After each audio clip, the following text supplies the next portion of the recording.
तो दोस्तों वैसे तो 24 से 27 मार्च के बीच में तीन तीन मेन बोर्ड आईपीओ ओपन होने वाला है। एंड हम लोग दो आईपीओ के बारे में ऑलरेडी डिटेल में डिस्कशन कर चुके हैं। बट आज के इस वीडियो में दोस्तों हम लोग बात करेंगे पावरी का आईपीओ के बारे में। जी हाँ दोस्तों, ये आईपीओ उन दोनों से काफ़ी बेटर लग रहा है, इसलिए आज के इस वीडियो में हम लोग इस आईपीओ के बारे में एकदम से डिटेल में डिस्कशन करने वाले हैं। वो या तो कंपनी के फंडामेंटल के बारे में हो गया, बिजनेस के बारे में हो गया, या फिर मोस्ट इंपॉर्टेंट कंपनी के वैल्यूएशन के बारे में हो गया।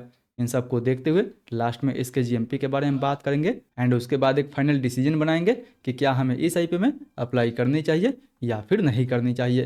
तो आप दोस्तों बस इस वीडियो के अंत तक बने रहें ताकि ओवरऑल आपको इस आईपीओ में कैसे डिसीजन लेनी चाहिए उसका एक बेटर व्यू मिल सके। तो फिर चलिए बिना आपका समय गंवाए सीधा वीडियो में आगे बढ़ते हैं। और सबसे पहले दोस्तों बात कर लेते हैं इस कंपनी के बिजनेस के बारे में कि आखिर ये कंपनी काम क्या करती है, कंपनी का मेन रेवेन्यू सोर्स क्या है। तो अगर बात करें इस कंपनी के बारे में तो ये company integrated power solutions provider company है जो मेनली दो भागों में काम करती है। जी हाँ दोस्तों, कंपनी के पहला भाग यानी पहले बिजनेस में ये कंपनी ज़्यादातर जनरेटर बनाने पे फोकस करती है।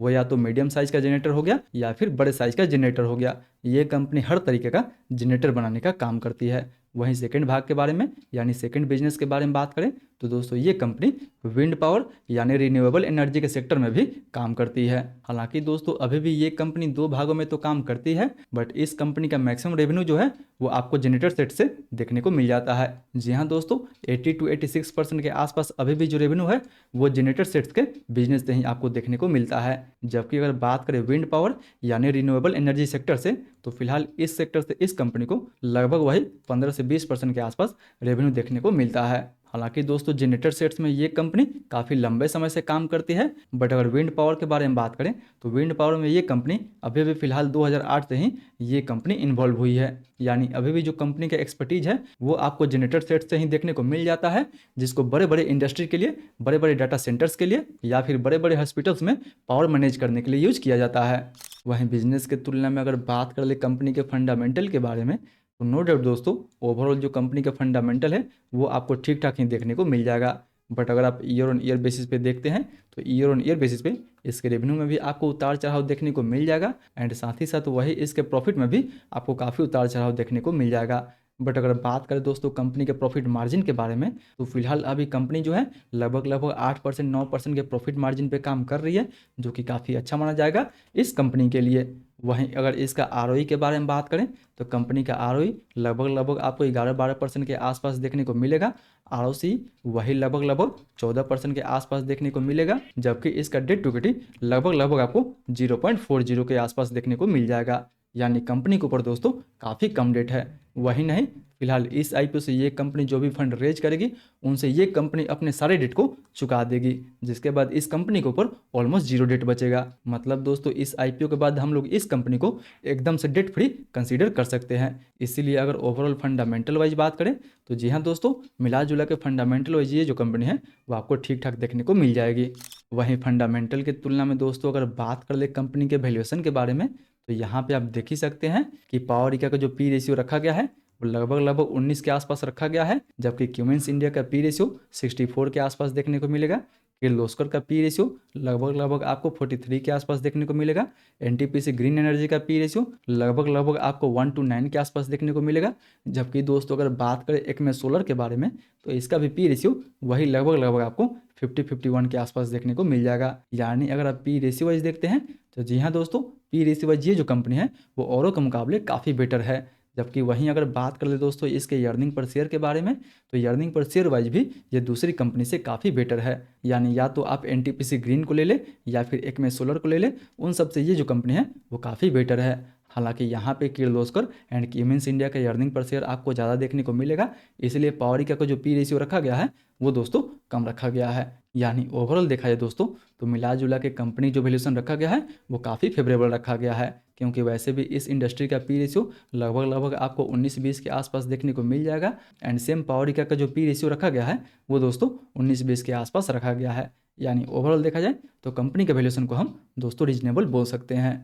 वहीं वैल्यूएशन के बाद अगर बात कर ले इन आईपीओ की डिटेल के बारे में तो दोस्तों ये आईपीओ 24 से 27 मार्च के बीच में ओपन होने वाला है, जिसका प्राइस बैंड 375 रुपये से लेकर 395 रुपये पर शेयर रखा गया है।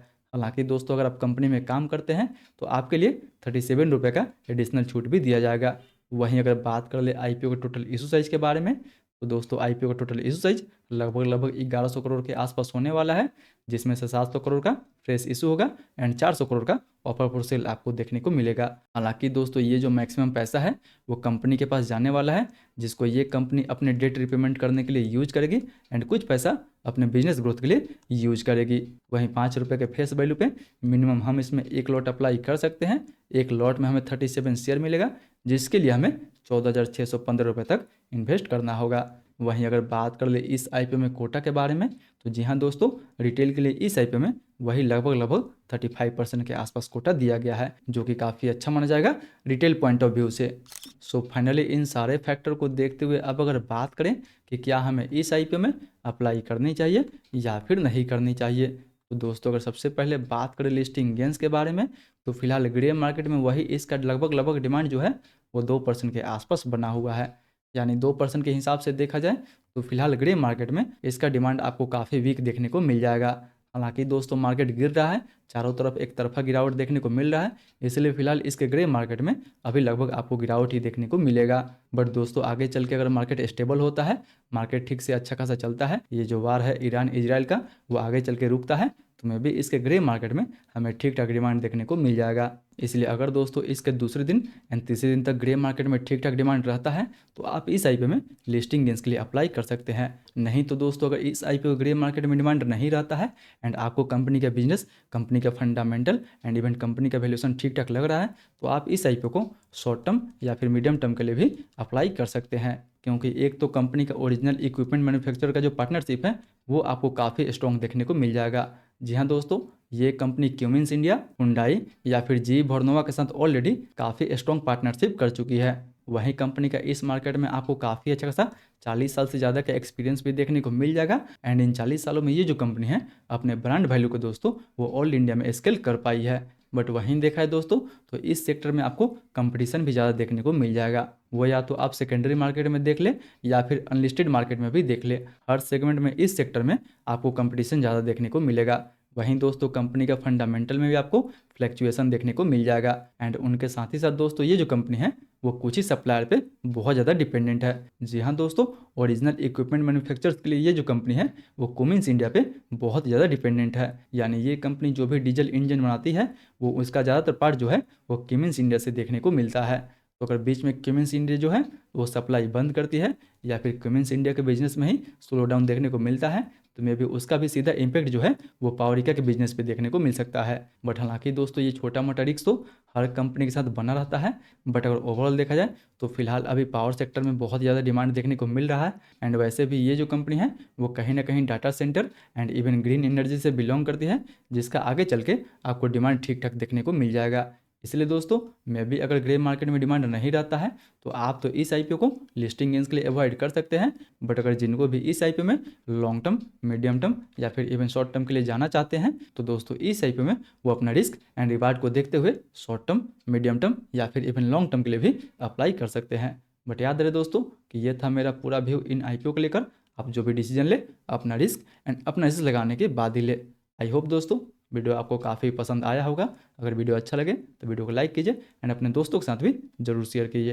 एंड हाँ दोस्तों, ऑलरेडी 2 आईपीओ के बारे में हम लोग डिटेल में डिस्कशन कर चुके हैं, एक एरोप्लेन बासमती राइस के बारे में एंड दूसरा साई पेरेंटल के बारे में। स्टिल आप अभी तक उन दोनों आईपीओ के रिव्यू नहीं देखे हैं तो इन दोनों वीडियो पर टैप करके इन दोनों आईपीओ का फुल रिव्यू आप देख सकते हैं।